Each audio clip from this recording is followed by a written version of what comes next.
नमस्कार, India update 24 और मैं हूं संजय कुमार।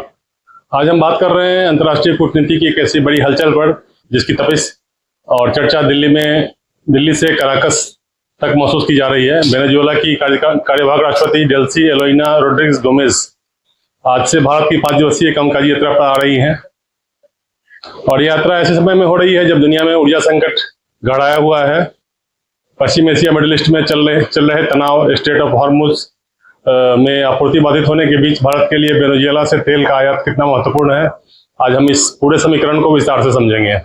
हम आपको बताएंगे इस यात्रा का पूरा एजेंडा, भारत वेनेजुएला के 65 साल से अधिक पुराने ऐतिहासिक संबंध और अमेरिका प्रतिबंधों के बीच इस नई दोस्ती के क्या मायने हैं। चलिए सबसे पहले एक नजर आज की मुख्य हेडलाइंस पर। वेनेजुएला की कार्यवाहक राष्ट्रपति डेल्सी रोड्रिग्स आज से 7 जून तक भारत के 5 दिनों के दौरे पर प्रधानमंत्री नरेंद्र मोदी के साथ होगी द्विपक्षीय वार्ता। ऊर्जा, व्यापार, निवेश और फार्मास्यूटिकल सेक्टर पर रहेगा मुख्य फोकस। उच्च स्तरीय प्रतिनिधिमंडल भी साथ, विदेश, अर्थव्यवस्था, विज्ञान प्रौद्योगिकी और परिवहन मंत्री शामिल। पश्चिम एशिया संकट के बीच भारत के कच्चे तेल, क्रूड ऑयल की सुरक्षा के लिए यह दौरा बेहद अहम। यात्रा का एजेंडा और पृष्ठभूमि, the visit and the background. दर्शकों को बता दें कि विदेश मंत्रालय के प्रवक्ता रणधीर जायसवाल ने कल ही प्रेस ब्रीफिंग में इस बात की आधिकारिक पुष्टि की थी। दरअसल डेल्सी रोड्रिग्स को 1 जून को भारत में होने वाले international big cats alliance summit में हिस्सा लेना था, लेकिन उस समिट के टलने के बाद अब यह एक पूर्ण कामकाजी वर्किंग विजिट बन चुका है। एक दिलचस्प बात यह भी है कि डेल्सी रोड्रिग्स का भारत से बहुत पुराना नाता है।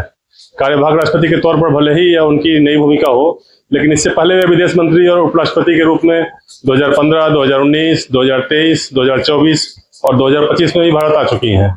यह उनकी छठी भारत यात्रा है। उनके साथ जो डेलीगेशन आ रहा है उसका प्रोफाइल देखिए। इसमें वेनेजुएला के विदेश मंत्री, अर्थव्यवस्था और वित्त मंत्री, विज्ञान और प्रौद्योगिकी मंत्री, संचार और सूचना मंत्री और परिवहन मंत्री शामिल है। इससे साफ है कि वेनेजुएला भारत के साथ केवल राजनीतिक नहीं बल्कि गहरे आर्थिक और औद्योगिक समझौते करने के मूड में है।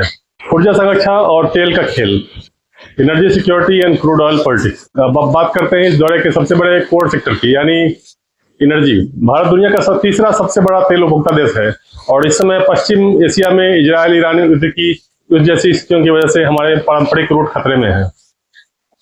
भारत के सरकारी और निजी रिफाइनर्स, विशेषकर रिलायंस इंडस्ट्रीज RIL, वेनेजुएला के कच्चे तेल के बड़े खरीदार रहे हैं।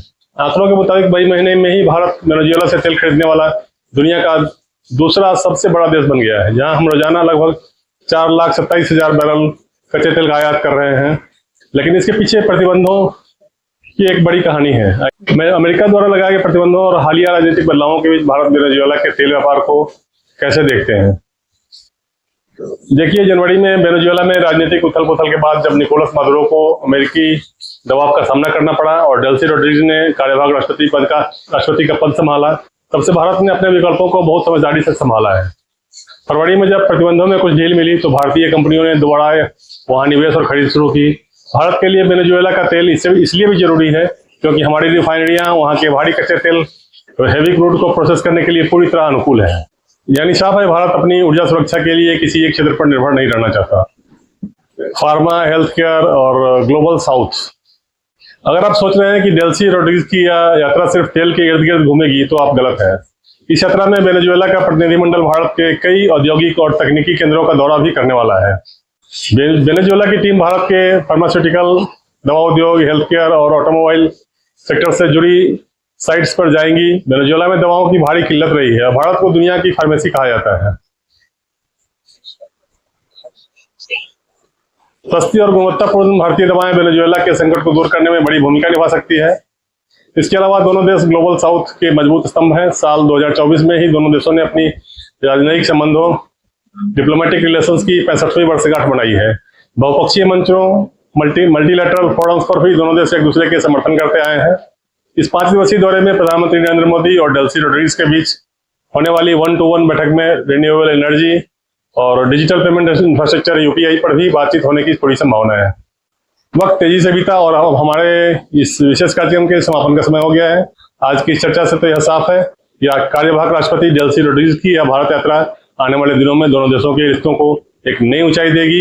यह देखना दिलचस्प होगा कि अमेरिका और पश्चिमी देशों से के प्रतिबंधों के दबाव के बीच भारत अपनी स्वतंत्र विदेश नीति को किस तरह आगे बढ़ाता है। भारत हमेशा से अपनी राष्ट्रीय प्राथमिकताओं और ऊर्जा सुरक्षा को सर्वोपरि रखता आया है और यह दौरा उसी दिशा में एक महत्वपूर्ण कदम है। इस कार्यक्रम में आज के लिए बस इतना ही। पूरी प्रोडक्शन टीम की तरफ से